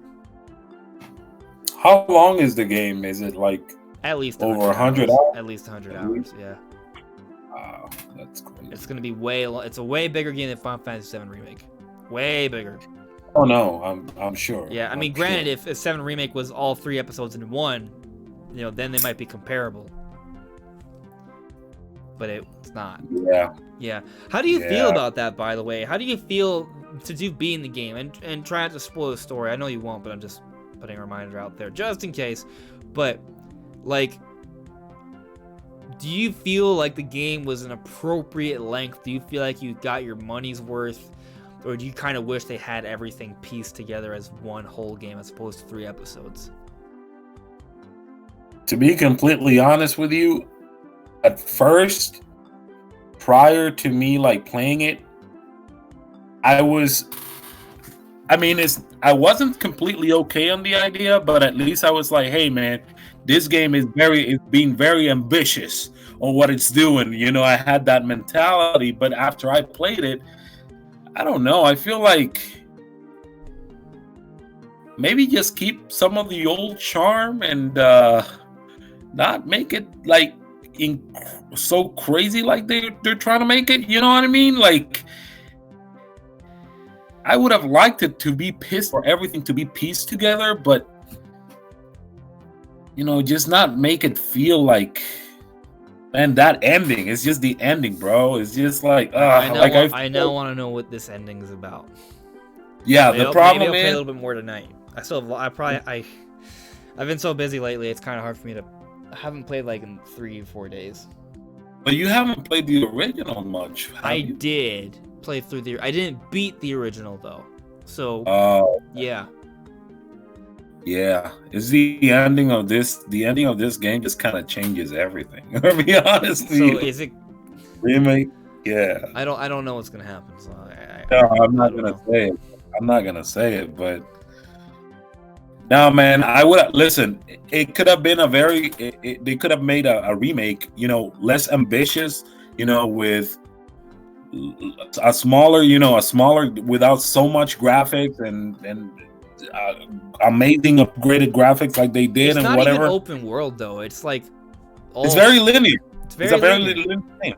Yeah. Yeah, like you can't like do that much exploration. No, it's a very linear game.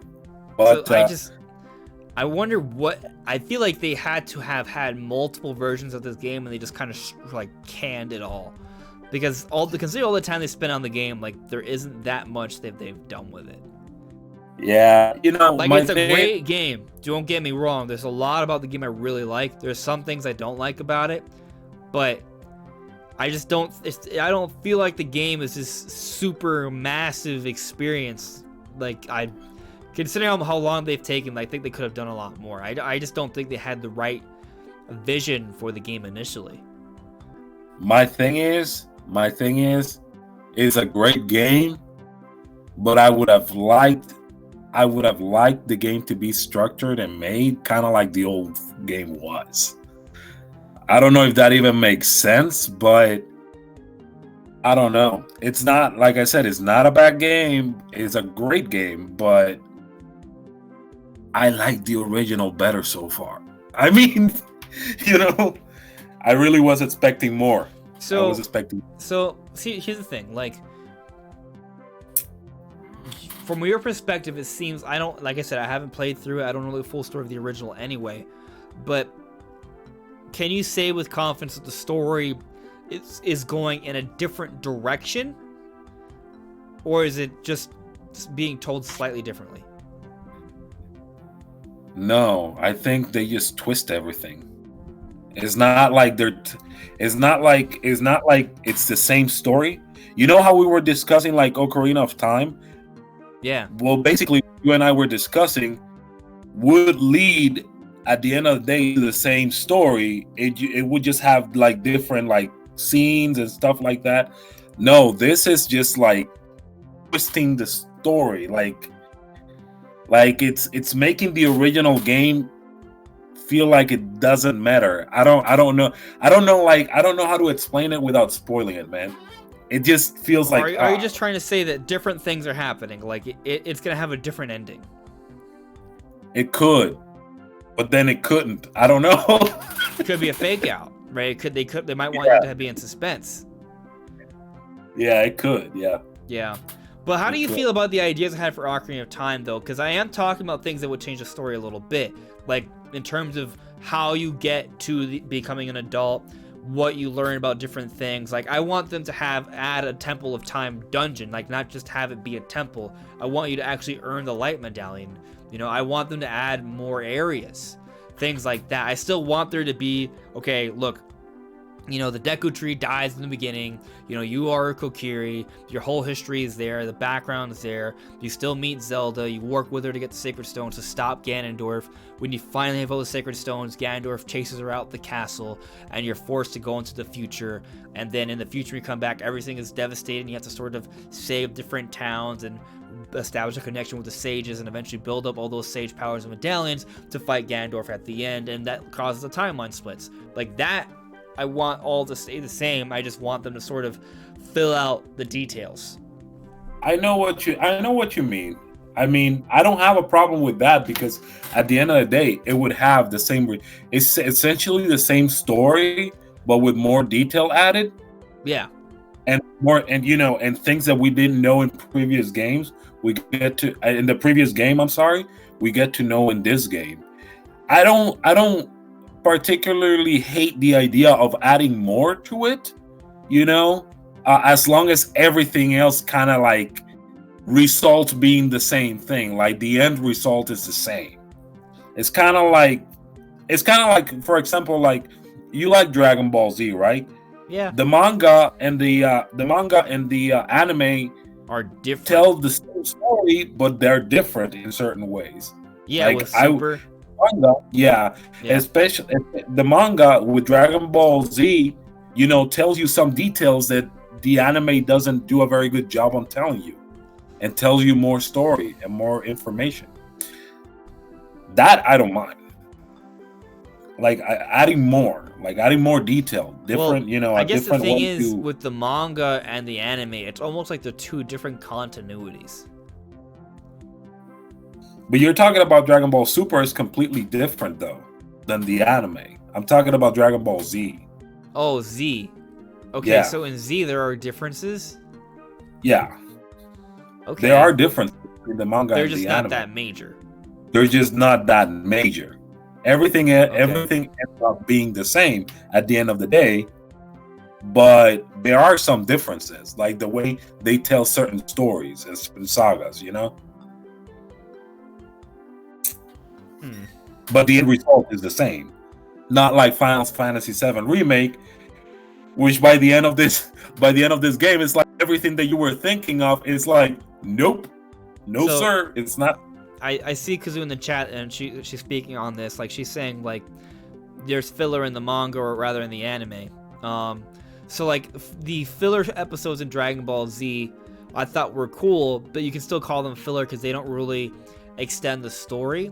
So my ideas for Ocarina of Time, all the ideas, I guess in a way they would be like filler, but they would be filling in gaps in knowledge that we sort of wanted to know, right? Yeah. So I feel like if you focus on that, where you are just filling in the gaps, like, because that was my whole perspective on the different ideas I had. Basically, every question I had about the game to be answered. Like, for example, who is Rauru? Is he related to the owl, Kapora Gabora? Why isn't there a light temple dungeon? Like, fill in that. Where did Zelda go when she was chased by Ganondorf? Fill in that. What happens with the third timeline split at the end? Fill in that. How does Jabu Jabu get out of the pond? Yeah. He's locked. He's a giant whale locked inside of a pond. How does he get out? Like, stuff like that I would like to have filled out, but none of that would change the core story. Exactly. It just adds to it. That I'm fine with. It's almost like having a movie and then a book. The movie might be epic, but if you want the full story, like the movie just like a streamlined version of the story, the book tells you all the deeper details. That's what I'm saying, yes. Yeah. That I'm fine with that. Yeah. But don't just just don't twist everything. Just don't do that. Just give us more filler, but don't completely change everything by the end. Okay. Yeah. No, but the thing is though, like when I say filler, I want it to feel like it's relevant. Like I don't want it to feel, yeah, good filler. Stuff that feels relevant, not stuff that just feels like it's just sort of expanding the game just to do it. Like for example, some people didn't like how in Skyward Sword there were stuff you did at the end that just felt like extending the game for no reason. Like I don't want stuff like that. I want it to feel relevant. Right. Yeah. Me too. Yeah. That type of filler is good. That type of filler I like. Yeah. But the stuff like I don't know. Not even gonna keep talking about Final Fantasy VII because if I do, I'm gonna spill the beans. I don't want to do that. Yeah. Let's be careful about that, I guess. But I mean, I feel like we're pretty much near the end of the discussion. Is there anything else that if you guys have any final questions or points you want to bring up in the chat, shoot right now. Otherwise, that's the end of the night. Or Ray, if there's anything else you want to address, let's get into it right now before we call it a discussion. The end of one. Yeah, I mean, don't play Final Fantasy VII. It may sound like I'm trashing it. No, it's a great game. Trust me. Go ahead and play it. But if you played the original and you know the story of the original, I mean, people may take it differently, but that ending, bro, it was just like, come on. Yeah. That's yeah. Oh, I have a question. I just don't want it. I just don't want the Final Fantasy series, Final Fantasy VII specifically series, to end up like a Kingdom Hearts type of story. Convoluted, crazy stuff, That's my thing. That's it. Play it. I see a cool question by Caleb 5 Stars Entertainment. What Zelda game would work best as an anime? I think it kind of depends. So like Skyward Sword, I think could very well be a good anime because you have a cast of characters that know each other and you can interact with each other. So I feel like that one will work really well. And also, Skyward Sword I think has the best told story in any Zelda game. But I could also argue that if you look at all the flashbacks and memories between Link and the champions on Zelda, that's a strong cast of characters as well, and there is a good story there. I just don't agree with the way it was told in Breath of the Wild. So I think conceivably, if you had made an anime about the characters before they all died, that would have been really good. But we all know they die, so it's kind of just like, maybe not. The Skyward Sword story, on the other hand, well, I guess the thing is, if we already know what happens to both because we've played the game, so I don't know if I would want an anime for either one necessarily because we already know what happens. I would almost prefer it to be like a separate Zelda story, like separate from any of the characters, just so we know it's like a different Zelda tale. You know what I mean? A different legend. That way we don't know what's going to happen. Otherwise, either A, I'll be upset because they're not following the storyline, or B, I know what's going to happen because we've already played the Zelda game that tells a story. Just watch the animated series. Those were pretty good. Excuse me, princess? No. I knew you were going to say that. Yeah. They were not that. It wasn't that bad for the time. It was just kind of funny. I will never give it a chance. Actually, I've seen the Super Mario Bros. Movie a couple times. I liked it as a kid. There you go. Yeah. Actually, there was a Donkey Kong animated series. There's like in CGI. I remember that one. There's a Kirby animated series. Obviously, Pokemon's been going on for years. The Mario movie. There was a Mario animated series and there was a Zelda animated series. And obviously, we got the Detective Pikachu. That's actually a good movie that came out recently. Hopefully, we start getting some good Nintendo movies and shows in the future. Yeah, hopefully. We might finally hear about the Mario movie this year. Yeah, that's right. or maybe not. Maybe it'll be delayed. I don't know. We'll see. Yeah, I mean, you could be right, but I'm not expecting it to come out this year. But it would be nice to get a teaser for it. You know? Yeah. That'll be interesting to see. Do you think? How do you think it'll go with that movie? You think it'll be good? I don't think it will be really bad. Okay, that's fair. I think the Sonic movie actually came out. I haven't watched it yet myself, but from what I've heard from, it's come out better than expected, and it sold really well. And supposedly it's an enjoyable movie. I don't know how well it will compare, like how well the Mario movie will compare to that and Detective Pikachu. Actually, I want to check the review scores for both Detective Pikachu. Not. I just muted myself accidentally.